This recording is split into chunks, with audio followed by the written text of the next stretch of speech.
Mga bata, nahihirapan ba kayo sa subject na math? Lumiham lang sa Dear TMC at sasagutin ko sa abot ng aking makakaya. Hanapin lang ako sa Facebook, sa TikTok, and YouTube channel. Dear TMC, nalilito ako sa sabi ninyo at ang sabi ni Ma'am. Sabi, ang square daw kapag ni-rotate, ito ay magiging rhombus. To give you a brief background, kami sa IVFC ay meron ng advanced lessons on geometry. Kaya kailangan naiintindihan nila ang mga lessons bago magklase. Sa palagay mo ba, Kako? Pag ni-rotate mo ang isang shape like a square, it will change its shape?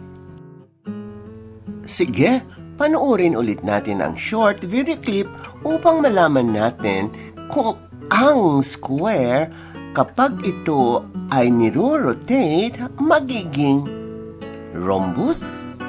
Tunghayan natin. A square has two parallel sides also, except for the vertices.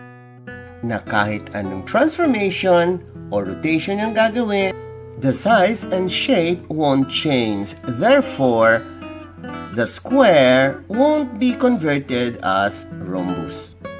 Both have two pairs of parallel sides which are congruent. Ang unang magpares.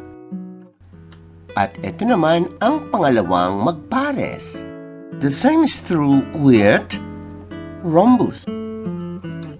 Rhombus has two pairs of opposite sides which are congruent, and they are parallel.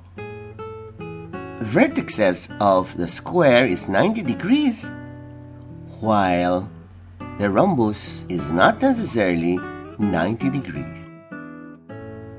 So ngayon, kumbinsido ka na bang ang square ay kapag ni-rotate ay hindi magiging rhombus? Balikan mo si Ma'am, tanungin mo ulit siya with respect. Binalikan nga niya si Ma'am the following day with his actual demonstration na kumbinsi niya si Ma'am na mali ang kanyang presentation. Yan ang IVFC Kid. When in doubt, magtanong. IVFC makes math easy. Walang kulalat sa math. Walang kulalat sa math. A campaign on numeracy brought to you by I Volunteer for Filipino Children.